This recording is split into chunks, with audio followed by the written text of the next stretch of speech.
Middle east की जंग को तकरीबन 20 दिन होने वाले हैं। ईरान ने रात जो कुछ किया है दोस्तों, यकीन मानना इससे पहले ईरान ने ऐसा नहीं किया। पूरे अरब वर्ल्ड को हिलाकर रख दिया है। इसराइल के अंदर ऐसी तबाही मचाई है ईरान की क्लस्टर मिसाइलों ने कि वहाँ पर हाहाकार मचा हुआ है। अब आप कहेंगे फराज भाई आप बहुत बड़ा चढ़ाकर ये बातें बता रहे हैं।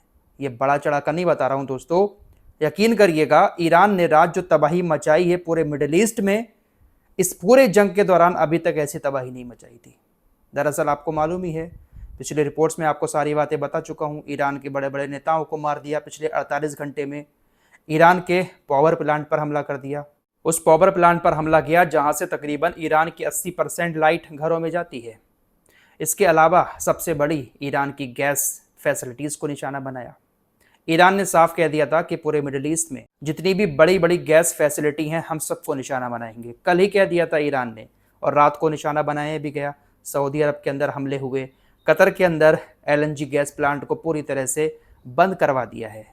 साथ ही साथ बड़ी खबर ये आ रही है कि UAE के ऊपर भी ईरान की मिसाइलों ने हमला किया है। अपनी पिछले रिपोर्ट में आपको बताया था मैंने कि सऊदी अरब और कतर के ऊपर हमले हुए थे, उसके कुछ ही देर के बाद ईरान की मिसाइलें UAE तक भी पहुंची हैं। वहां पर भी एक गैस फैसिलिटी बंद हो गई है। दरअसल UAE के अंदर हबशान गैस फैसिलिटी पूरी तरह से अब बंद कर दी गई है। यहाँ पर भी मिसाइल हमला हुआ था। साथ ही साथ UAE के बाब ऑयल एरिया को भी निशाना बनाया गया था, वहाँ पर भी हमला हुआ, लेकिन जो गैस फैसिलिटी थी UAE की वो भी इस टाइम पूरी तरह से बंद कर दी गई है।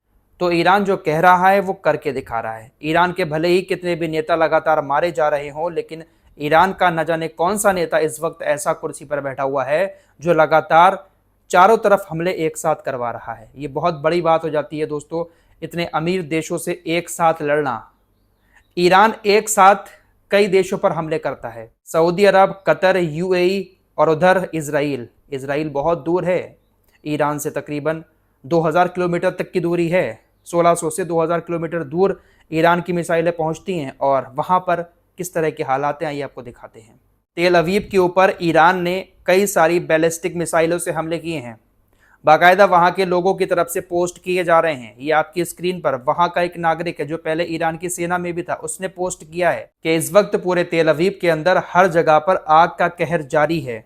मौतें भी हुई हैं। बहुत ज्यादा भयानक स्थिति इस वक्त तेल अवीव के अंदर बनी हुई है। मोसाद से जुड़े हुए एक अकाउंट की तरफ से बताया गया कि ईरान तेल अवीव के ऊपर लगातार क्लस्टर मिसाइलों से हमले कर रहा है। बहुत सारी क्लस्टर मिसाइलें ईरान ने तेल अवीव के ऊपर दागी हैं।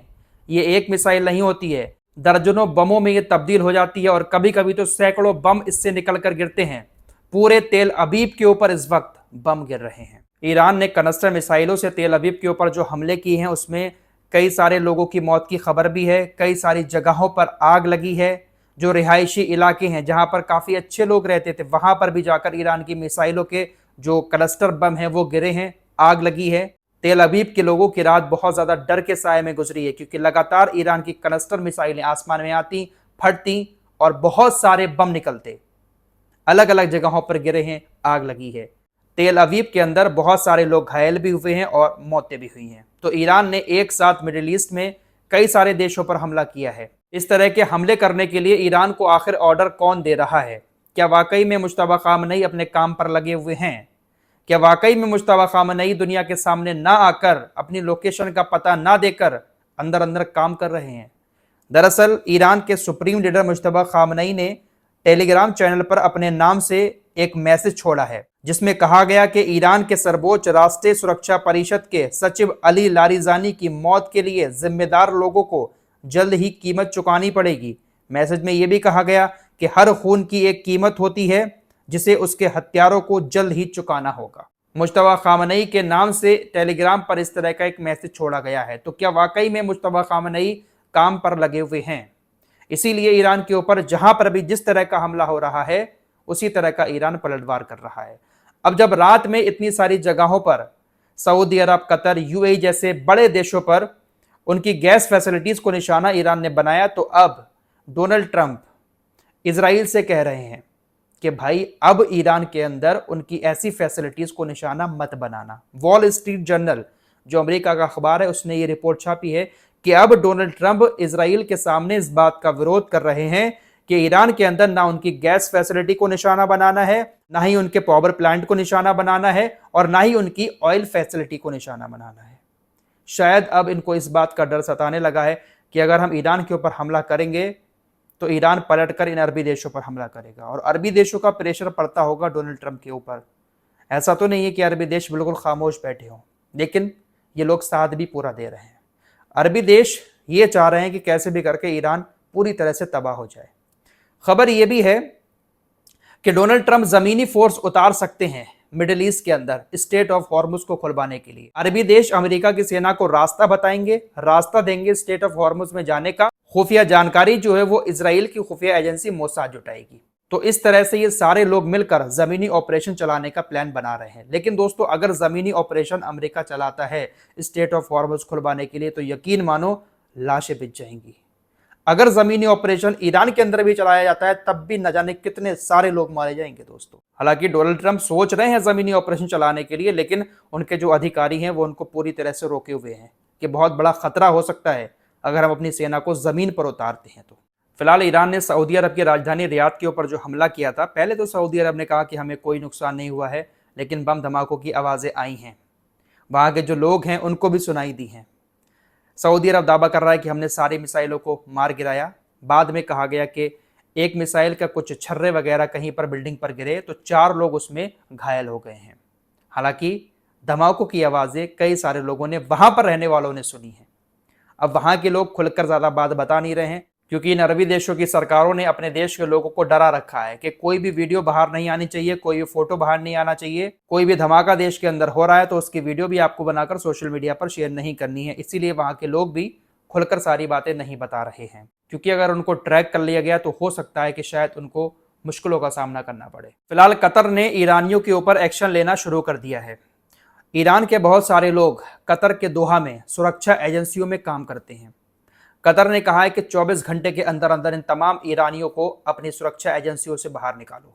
कतर के दुनिया के सबसे बड़े एलएनजी प्लांट पर जो हमला किया है ईरान ने, उसके बाद कतर पूरी तरह से बौखला गया है और तमाम ईरानियों को अपने देश से निकाल रहा है। साथ ही साथ यूएई ने भी ईरानियों को अपने देश से निकालने का ऐलान कर दिया है।